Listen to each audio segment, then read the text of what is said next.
이 시간 오후 예배를 함께 드리는 모든 성도님들께 하나님의 은혜와 평강이 함께 하시기를 바랍니다. 여러분들은 사람의 가장 강력한 힘이 무엇이라고 생각하십니까? 우리 인간의 강력한 힘 중 하나는 바로 소망입니다. 어떤 환경과 상황 속에서도 견디게 하는 힘이 소망이고, 심지어 자신의 한계를 초월하게 만드는 힘이 바로 소망입니다. 이 소망은 바라는 것입니다. 소망은 아직 실현되지 않았지만 장차 실현될 수 있는 가능성을 바라는 것입니다. 그리고 아직 실현되지 않은 가능성이 반드시 실현될 것이라고 확신하는 것이 바로 믿음입니다. 바울은 데살로니가 교회 성도들에게 소망 없는 사람들처럼 살지 말라고 권면합니다. 소망 없는 사람들처럼 슬퍼하지 말라고 권면합니다. 오늘 말씀 데살로니가전서 4장 13절 말씀을 우리 함께 다시 읽겠습니다. 형제들아, 자는 자들에 관하여는 너희가 알지 못함을 우리가 원하지 아니하노니 이는 소망 없는 다른 이와 같이 슬퍼하지 않게 하려 함이니라. 아멘. 바울은 소망과 관련해서 세상에 세 가지 종류의 사람이 있다는 것을 알았습니다. 첫째로 소망이 없는 사람입니다. 소망이 없는 사람은 꿈도 없고 소원도 없고 희망도 없습니다. 그런 까닭에 방종합니다. 둘째는 거짓 소망 속에 살아가는 사람입니다. 소망인 줄 알고 붙잡았는데 나중에 알고 보니 그것이 가짜임을 깨달은 사람들이 이 세상에 가득 차 있습니다. 성 어거스틴은 영혼을 죽이는 두 가지가 있으니 바로 절망과 거짓 희망이다 라고 했습니다. 마귀가 주는 소망은 거짓 소망입니다. 뱀이 하와에게 불어넣은 소망은 거짓 소망이었습니다. 우리는 이 거짓 소망을 철저히 경계해야 합니다. 그리고 세 번째 사람은 복음의 소망 속에서 살아가는 사람입니다. 복음의 소망 속에 사는 사람은 하나님께 소망을 두고 사는 사람입니다. 하늘에 쌓아둔 소망을 바라보며 사는 사람인 것입니다. 우리는 모두 이 복음의 소망을 붙잡은 사람들인 줄 믿습니다. 그러므로 우리는 흔들려서는 안 됩니다. 세상이 제공하는 거짓 소망 때문에 흔들려서는 안 되는 것입니다. 복음의 소망 속에는 장차 이 땅에 다시 오실 예수님에 대한 소망이 담겨 있습니다. 오늘 이 시간 그 소망에 대해 나누고자 합니다. 우리는 하나님을 믿는 백성들입니다. 하나님의 형상을 따라 지음받은 사람들입니다. 그런 까닭에 우리는 하나님을 알아야 합니다. 하나님의 속성을 알아야 합니다. 로마서 15장 13절에서 바울은 하나님을 소망의 하나님이라고 증언합니다.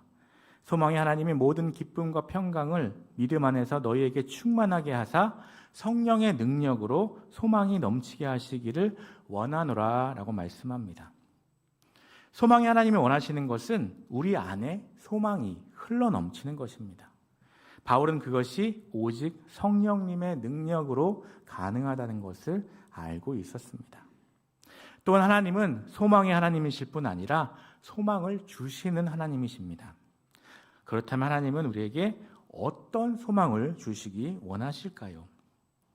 첫째로 하나님은 이 땅에 필요한 복의 소망을 갖게 하십니다.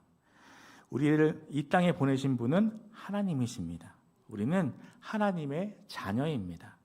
그렇다면 하나님이 원하시는 것은 이 땅에 사는 동안 우리가 풍성한 생명을 누리며 사는 것입니다. 행복하게 사는 것입니다.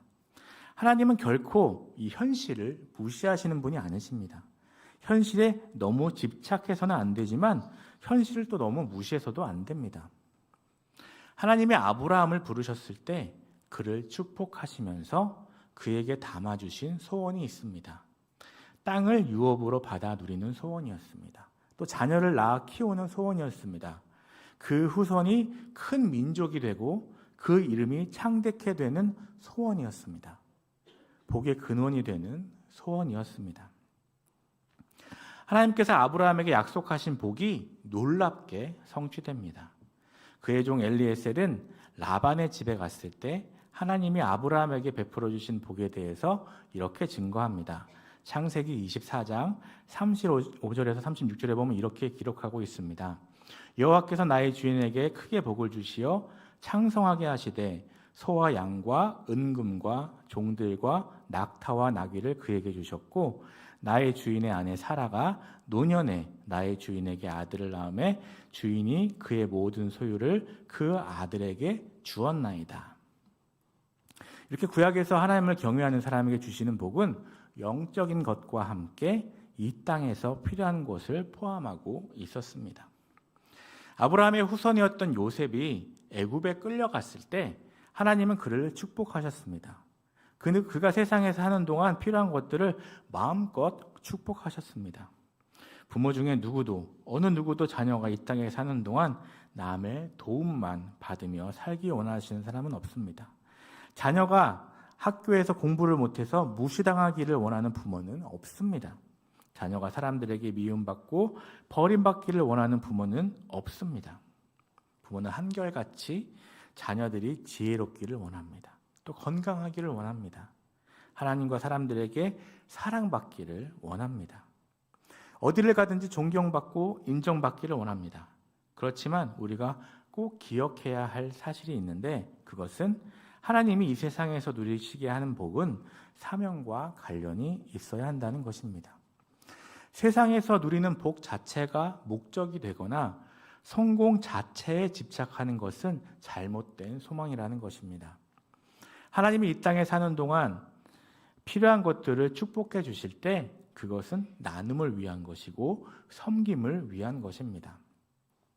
청지기적인 사명을 가지고 하나님께서 허락하신 성공, 성취, 부요, 재물, 또 권력과 건강, 그리고 명성을 나눔과 섬김, 또 하나님의 영광을 위해서 사용해야 하는 것입니다. 또 둘째로 하나님은 신령한 복에 대한 소망을 품게 하십니다. 신령한 복은 하늘의 복입니다. 영적인 복입니다. 하나님이 요셉을 축복하실 때 그가 누린 첫 번째 복은 하늘의 복이었습니다. 그리고 땅의 복이었습니다. 에베소서 1장 3절에는 신령한 복을 세상의 복보다 더욱 강조하고 있습니다. 우리 함께 말씀 읽겠습니다. 찬송하리로다 하나님 곧 우리 주 예수 그리스도의 아버지께서 그리스도 안에서 하늘에 속한 모든 신령한 복을 우리에게 주시되. 아멘. 신앙이 성숙해지면 우리는 눈에 보이는 복보다 눈에 보이지 않는 복에 더욱 관심을 갖게 됩니다. 그렇다고 눈에 보이는 복을 결코 무시하지는 않습니다. 무시하지 않으면서도 초연하게 되는 것입니다. 그 이유는 무엇이 더 중요하며 무엇이 영원한지를 알기 때문입니다. 다윗은 진정한 복의 원천을 깨달은 사람이었습니다. 그는 인간이 이 땅에서 누릴 수 있는 모든 것은 한계가 있음을 알았습니다. 건강도, 장수도, 재물도 모두 일시적인 것이라는 것을 알았고 그것들은 결국 헛되다는 것을 깨달았습니다. 그래서 다윗은 그의 소망을 하나님께 두었습니다. 필요하지만 일시적인 것, 그림자 같은 것, 헛된 일에 소망을 두기보다 모든 좋은 것의 원천이 되시는 하나님께 소망을 두었습니다. 영원하신 하나님, 모든 것의 실체가 되시는 하나님께 소망을 두었습니다. 그렇게 그는 시편 39편 7절에서 주여 이제 내가 무엇을 바라리요? 나의 소망은 주께 있나이다 라고 고백할 수 있었던 것입니다. 우리가 사모하고 누리고 있는 신령한 복은 창세 전부터 예수님 안에서 선택받은 복입니다. 하나님의 자녀가 된 복입니다. 믿음으로 받은 복입니다. 영생의 복입니다. 예수님의 피로 죄사함을 받은 복이며 성령님으로 인치심을 받은 복입니다. 하나님의 나라를 유업으로 받은 복입니다. 이 복은 세상에서 누리는 그 어떤 복과도 비교할 수 없습니다. 세상의 복은 유한합니다. 썩기도 하고 쇠하기도 합니다. 죄를 짓는 도구가 되기도 합니다. 반면에 신령한 복은 거룩합니다. 순결하고 영원합니다. 결코 빼앗길 염려가 없습니다. 우리는 정말 중요한 복은 신령한 복이라는 사실을 알고 소망해야 합니다. 성경은 소망에도 복된 소망이 있음을 가르쳐줍니다. 어떤 소망은 헛되고 거짓됩니다. 어떤 소망은 유한합니다. 반면에 하나님이 주신 소망은 복된 소망이고 복된 소망은 하늘에 쌓아둔 소망입니다. 골로새서 1장 5절 말씀을 우리 함께 읽겠습니다. 너희를 위하여 하늘에 쌓아둔 소망으로 말미암음이니 곧 너희가 전에 복음 진리의 말씀을 들은 것이라. 아멘. 복된 소망은 산 소망입니다. 이 산 소망은 하나님이 우리를 위해 하늘에 간직해 두신 것입니다. 복된 소망의 본체는 하나님이십니다. 이 초대교회 성도들은 장차 오실 예수님께 소망을 두었습니다. 예수님의 재림에 소망을 두고 기다렸습니다. 그 당시 성도들은 환난과 핍박 속에 살았습니다. 그렇지만 그들은 모든 환난과 핍박을 견뎌냈습니다. 그 이유는 예수님이 다시 오실 것을 믿었기 때문이었습니다. 그들의 기다림은 예수님이 다시 오실 것에 대한 소망이었습니다. 오늘 본문을 보면 바울은 예수님이 하늘로부터 강림하실 것을 믿고 기록합니다. 바울은 데살로니가 전서에서 예수님이 강림하신다는 사실을 거듭 반복했습니다. 데살로니가 전서 1장 10절, 또 2장 19절, 3장 13절, 4장 15절, 또 4장 16절, 5장 23절에서 6번이나 이 사실을 반복해서 언급하고 있습니다. 초대교회 성도들은 하늘로부터 예수님이 다시 강림하실 것을 믿고 기다렸습니다. 그렇다면 우리는 어떻게 지혜롭게 예수님의 재림을 기다릴 수 있을까요? 먼저 예수님이 다시 오신다는 약속을 믿고 기다려야 합니다. 하나님은 약속의 하나님이십니다. 성경은 하나님의 약속이 어떻게 성취되었는가를 보여줍니다. 또 성경은 하나님의 약속으로 가득 차 있습니다. 그리고 우리는 그 약속을 믿는 사람들입니다. 구약에서 하나님은 이 땅에 예수님을 보내실 것을 약속하셨습니다. 그리고 그 약속은 때가 찼을 때 성취되었습니다. 그리고 예수님은 승천하시면서 성령님을 보내주실 것을 약속하셨습니다. 그 약속은 오순절에 성취되었습니다. 또한 예수님은 승천하시면서 다시 오실 것을 약속하셨습니다. 하나님의 약속은 그동안 놀랍게 성취되었습니다. 이제 남은 약속 중에 하나가 바로 예수님이 다시 오실 것이라는 약속입니다. 이 약속은 언젠가 반드시 성취될 것입니다. 둘째로 예수님의 형상을 담는 소망 안에서 우리는 기다려야 합니다. 예수님의 재림에 대한 소망과 함께 우리가 갖게 되는 소망이 있습니다. 그것은 예수님이 다시 오실 때 우리도 그와 같게 된다는 것입니다. 요한일서 3장 2절 말씀을 함께 읽겠습니다. 사랑하는 자들아, 우리가 지금은 하나님의 자녀라. 장래에 어떻게 될지는 아직 나타나지 아니하였으나 그가 나타나시면 우리가 그와 같을 줄을 아는 것은 그의 참모습 그대로 볼 것이기 때문이니. 아멘. 예수님이 부활하셨을 때 예수님의 몸은 새로운 몸이었습니다. 분명 예수님은 이전과 다른 몸을 가지고 계셨습니다. 시간과 공간을 초월하셨습니다. 그런데 예수님은 제자들과 함께 식사를 하셨고 부활의 몸을 가지신 예수님은 영이 아닌 분명한 형체가 있으셨습니다. 손에 못자국과 옆구리에 창 자국이 있었습니다. 예수님 안에서 죽은 자들이 부활할 때 예수님과 똑같은 경험을 하게 될 것입니다.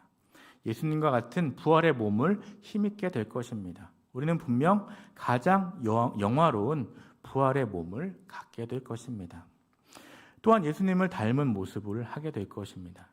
우리가 예수님을 바라보며 살아갈 때 우리는 점점 예수님을 닮아가게 됩니다. 우리는 우리가 바라보는 것을 닮게 되어 있습니다. 우리가 예수님을 사모하고 사랑하고 앙망할 때 우리는 예수님을 닮게 됩니다. 우리가 누릴 수 있는 가장 큰 축복은 예수님을 닮아가는 것입니다. 우리가 누릴 수 있는 가장 큰 영광은 예수님의 형상을 담는 것입니다. 하나님은 바로 이 일을 위해서 모든 것을 협력하여 선을 이루시는 분이십니다. 하나님이 우리에게 약속하시는 것은 우리에게 벌어지는 어떤 고난도 하나님이 합력하시면 그것이 선으로 바뀐다는 것입니다. 때로 우리는 어려움 당할 수 있습니다. 거절당할 수 있습니다. 실패할 수 있습니다. 무너질 수 있습니다. 하지만 하나님은 이 모든 것을 더해서 선을 이루신다는 것입니다. 예수님의 형상을 닮은 아름다운 작품을 만들어내실 수 있으신 분이십니다. 그 과정에서 필요한 것은 우리가 소망 중에 인내하며 기다리는 것입니다. 우리가 바라는 소망은 우리가 아직 보지 못하는 것입니다. 그것은 예수님의 재림에 대한 소망입니다. 그때 우리는 축복을 받아 누리게 됩니다. 그것은 예수님과 함께하는 것이고 예수님과 함께하는 영광을 누리는 것입니다. 이 소망은 아직 보이지 않습니다. 드러나지 않습니다. 그렇지만 분명한 것입니다. 그런 까닭에 우리는 인내함으로 기다려야 합니다. 지금 우리는 부족합니다. 그렇지만 예수님이 다시 오실 때 우리는 그와 함께 영광 중에 서게 될 것입니다. 우리가 예수님과 함께 영광 중에 나타날 그날을 소망하며 기다리는 동안 우리가 해야 할 일이 있습니다. 그것은 바로 우리의 인생의 이야기를 예수님이 편집하실 수 있도록 편집권을 넘겨드리는 것입니다. 예수님을 우리 인생의 저자요 편집자로 모시는 것입니다. 소설을 쓰는 저자는 소설 속에 나오는 인물의 이야기를 만들어 갑니다. 쓰다가 마음에 안 들면 다시 편집하고 다시 씁니다. 저자의 손에서 인물의 이야기는 쓰여지고 재편집되고 완성이 됩니다. 우리의 인생도 마찬가지입니다. 우리의 이야기를 우리가 써나갈 수도 있습니다. 그렇지만 우리에게는 잘못 쓴 이야기, 잘못 걸어간 길을 다시 편집할 수 있는 능력이 없습니다. 그러나 예수님은 우리의 이야기를 편집할 수 있는 능력을 가지신 분이십니다. 우리 인생의 모든 사건을 합력하여 선을 이루게 하실 수 있는 분이십니다. 우리의 실수, 악한 사람들의 악한 행위까지 재편집하실 수 있는 분이십니다. 그것을 뒤집어 오히려 더 놀라운 일로 승화시킬 수 있는 능력을 가지신 분은 오직 하나님뿐이십니다. 하나님이 모든 것을 합력하여 선을 이룬다는 것은 좋은 것과 선한 것만이 아닙니다. 심지어 악한 것까지도 합력하여 선을 이루실 수 있습니다. 하나님은 우리가 잘못 쓴 단어도 뒤집어서 다시 편집하실 수 있는 분이십니다. 글자 하나만 고쳐도 놀라운 변화가 있습니다. 남에서 점 하나만 빼면 님이 되고 님에서 점 하나를 붙이면 남이 될 수 있습니다. 요셉은 형제들에 의해 버림을 받았었습니다. 그것은 형제들이 요셉에게 행한 악이었습니다. 요셉에게 입힌 상처였습니다. 그러나 요셉은 그의 인생의 편집권을 하나님께 맡겼습니다. 비극의 한복판에서 그의 인생의 이야기를 하나님이 마무리해 주시도록 맡겼습니다. 그리고 인내하며 기다렸습니다. 자신을 정결케 하며 기다렸습니다. 그는 형제들에게 복수하지 않았습니다. 인생의 스토리를 얼마든지 원한과 복수의 스토리로 기록할 수 있었지만 요셉은 그렇게 하지 않았습니다. 그 결과는 너무 아름다웠습니다. 하나님께서 요셉의 생애를 어떻게 편집해 주셨는지 요셉은 이렇게 고백합니다. 창세기 50장 20절 말씀을 함께 읽겠습니다.